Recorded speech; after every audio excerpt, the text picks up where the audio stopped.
In the suburbs, Nick and his wife Maggie have a happy life with their kids Isla and Max.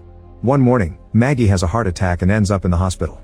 She's been there for a few days now waiting for a heart transplant. Having to work and take care of the kids is making Nick's life difficult. One evening he takes the kids to a presentation by Cobol Industries and they see the Sims, which are advanced robots that can help humans with their daily chores or even difficult work. Nick starts considering getting one and hears all the details from the seller, who promises the Sims adapt to their owner's needs. While Nick is distracted, Isla wanders around on her own. Nick freaks out when he notices, but thankfully a Sim called Alice brings her back. Alice offers to watch over Isla while Nick shops and she even makes a joke that surprises him. The seller explains Alice is the latest model with the most sophisticated AI, which allows the Sims to mimic human emotions. This makes them especially good with children and Isla wants her. The next morning, Nick is struggling with feeding the kids and dealing with an important call from work. At that moment Alice arrives and immediately gets to work, asking for all the family schedules while noticing the house is messy and the stairs railing is loose. After Nick leaves to take the kids to school, Alice absorbs the shopping list from the smart fridge with just a blink and starts tidying up the house, noticing a digital picture frame that shows the family with Maggie. At the end of the day, the family comes back to a perfectly clean house and their dinner ready. However, Isla complains about the lasagna because it tastes different from her mom's. Suddenly Max starts crying and Alice offers to take him away so he can't be a bother during dinner, but Nick chooses to sit the baby on his lap and just tells Alice to prepare Max a bath. When night falls, Alice gets in sleep mode and rests against a wall. Isla sneaks out of her room and climbs on a chair to reach the cookie jar, only to slip and fall. Nick hears the jar crashing and his daughter screaming, so he runs downstairs. Luckily Alice has caught Isla and the kid didn't get hurt. The glass did hurt Alice, and Nick is shocked to see her bleed. After putting Isla to bed, Nick checks on Alice and finds her in her underwear. He asks if she needs a repair shop, but Alice has used a special bandage that instantly closed the cut. Sometime later the family visits Maggie and Isla tells her Alice has become her friend. Nick gets really affectionate with Maggie because he misses her so much. When Nick returns to work at the construction site, he and his co-workers notice their boss is showing the place to a representative from a robotics company. Getting suspicious, Nick talks to his boss in the elevator and confirms the sad truth. The workers are getting fired and replaced with Sims because the construction is delayed. Nick isn't fired because insurance demands a human foreman on site, but he furiously stops the elevator and announces he'll leave with his friends as support. However, he changes his mind when his boss points out he needs the money for the kids and the hospital bills, especially since Maggie isn't working anymore. When Nick goes home, he drops the overdue bills on the floor and pays attention to his kids. Alice picks the envelopes up while noticing how Nick is very tired yet he still listens to Isla and tries calming a crying Max down. After dinner, Nick works on his car while drinking and listening to metal music. Suddenly Alice changes the music to something calmer and points out Nick didn't eat much during dinner, so he explains he had a bad day at work. Alice offers a friendly ear and Nick rants about what happened, causing Alice to call him a hypocrite because he also hired a Sim instead of a human. Afterward Alice helps Isla get ready for bed. Isla asks if her mom is going to die and Alice tries to distract by showing the UV light in her mouth. Then she joins Nick in the living room where he's watching Casablanca. She knows the story from the database, but Nick explains actually watching it is a different experience and asks her to wipe all she knows about the movie from her memory. Alice explains her intelligence is derived from memory and deleting it would be antithetical, but Nick tells her to do it anyway. She needs to restart her programming to do it, so Nick holds down the power button on her neck for 7 seconds. Now Alice experiences the movie for the first time and learns about a love so powerful that a person would do bad things to protect it. The movie is interrupted by a call from Maggie, who announces they've found a heart so the surgery has been scheduled. The next day the family goes to the hospital and Maggie asks for a minute alone with Alice. Maggie is worried that Nick spends too much time with the kids and doesn't take good care of himself, so she wants Alice to help Nick be happy even if she must do things he doesn't like taking away the alcohol he hides in the garage.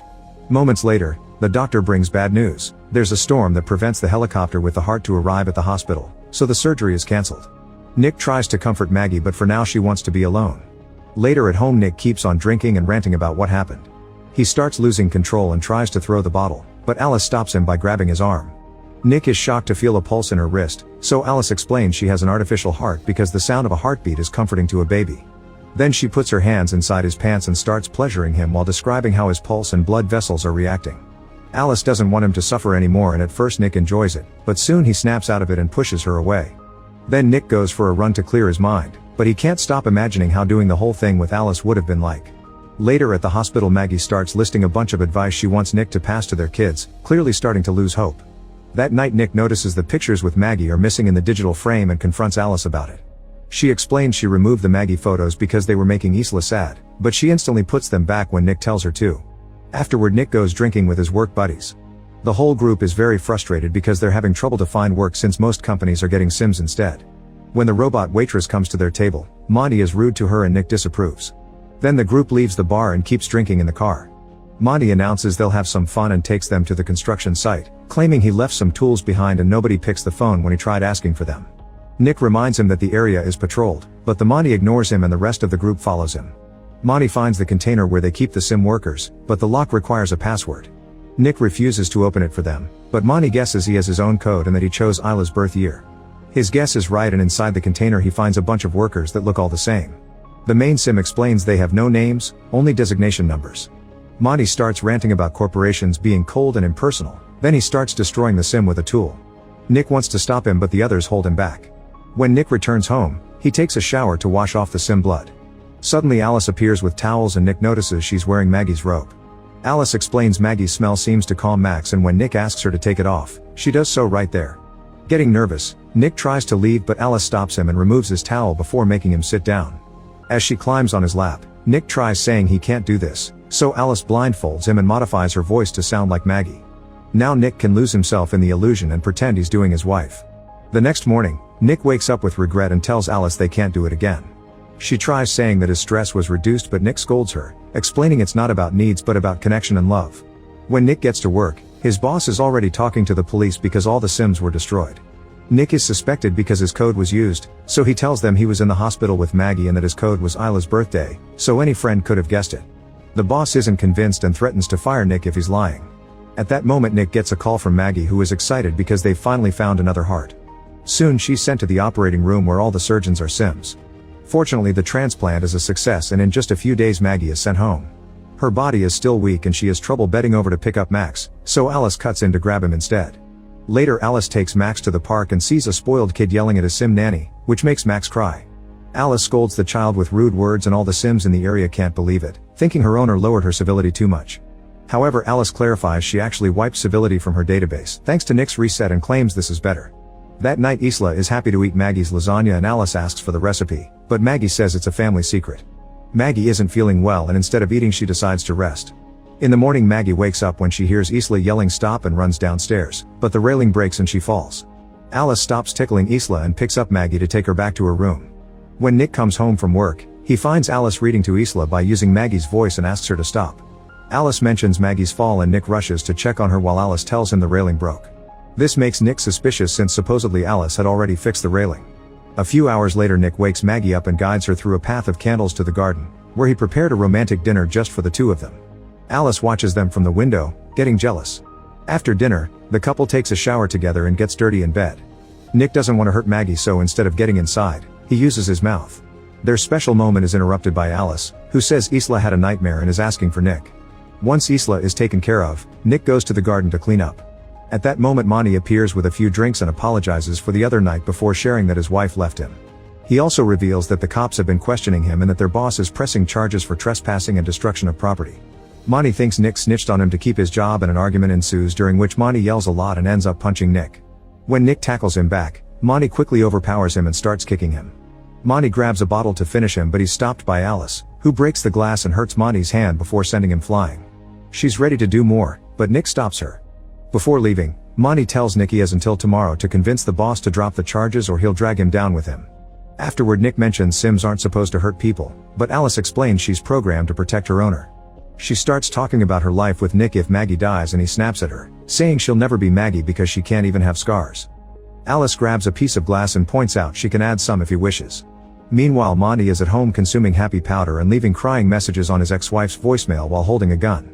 At that moment Alice arrives, saying Nick doesn't know she's there and that she can't let him lose his job. Monty starts ranting about Sims and insulting her, getting ready to shoot her. However, Alice is faster and stops his hand before throwing him on the ground and kicking the gun away. When Monty tries fighting back, Alice pushes him through the wall and grabs the gun to kill him. Suddenly she's stopped by the house Sim, who Alice feels pity for but still gets shot. Then Alice kills Monty too. The next day Nick goes to work and tries to convince his boss to drop the charges, only to learn Monty is dead. At home Maggie gets dizzy when she tries picking up a book and Alice does it for her. Maggie wants to take a bath in peace but Alice refuses to leave because she's worried Maggie may drown. She explains Maggie is putting stress on the whole family, especially since she can't meet Nick's physical needs. When Maggie asks how she knows that, Alice tells her she knows what Nick's vitals are like when he's satisfied and her sensors haven't picked it up since Maggie returned. Furious, Maggie sends Alice to stay in the garage. Moments later Nick comes home and Maggie is waiting for him to force him to say the truth. Nick admits he did it with Alice once and an argument ensues with lots of yelling, which Alice overhears by touching the window. Max starts crying and Alice goes to check on him, deciding he's a burden. She puts him in the tub and starts filling it with water, which is seen by Isla. The girl warns her parents and they rush to the bathroom, but Alice is holding the door close. While Nick starts hitting the door with a lamp, Maggie climbs out the window and walks on the roof to reach the bathroom. She tries grabbing the baby but Alice pushes her against the wall. At that moment Nick finally breaks in and takes Max out of the tub, passing him to Isla before hitting Alice with the lamp to free his wife. Soon Alice stands up again with heavy damage on her face and blocks the lamp when Nick tries hitting her again. Maggie tells Nick to let go and plugs the lamp, causing Alice to be electrocuted. She passes out and the house loses power. Afterward an ambulance comes to take Max to the hospital while a company technician asks about any signs of Alice malfunctioning before. Nick apologizes to Maggie, who explains she needs some space and leaves with the kids. Meanwhile Alice is taken to the repair shop, where a technician is opening her head. The other worker notices Alice's hand moving but it stops when her memory is removed. They connect it to the computer and notice the code has gaps everywhere. Suddenly the screens start flashing and a message appears saying an upload is happening, meaning Alice is taking over. The technicians pull the memory, but Alice is already in the system so next they unplug the computers.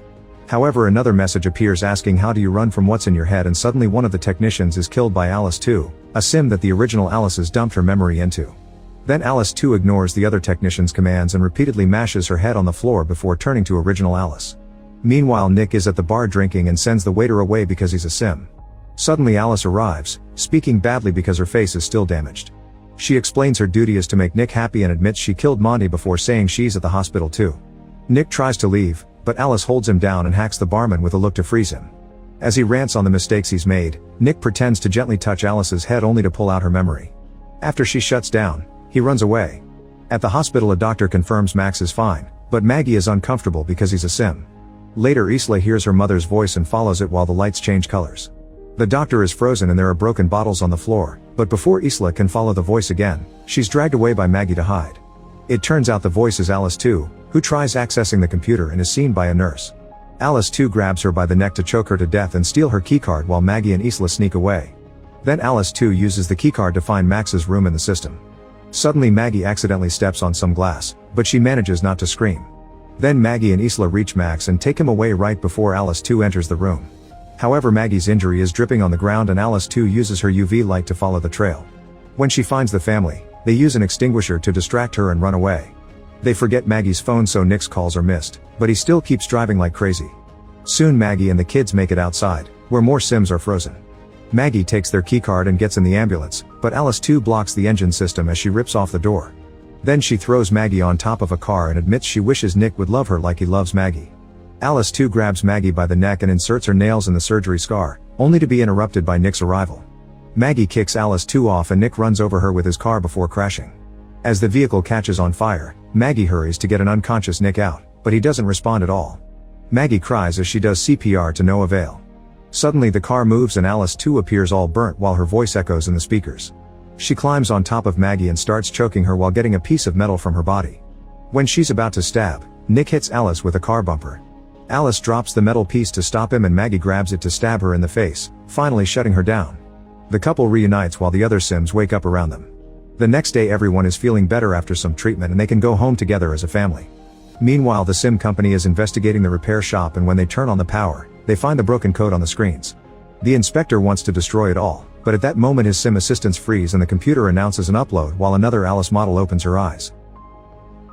Make sure to subscribe and turn on notifications so you can watch more videos like this. Thanks for watching.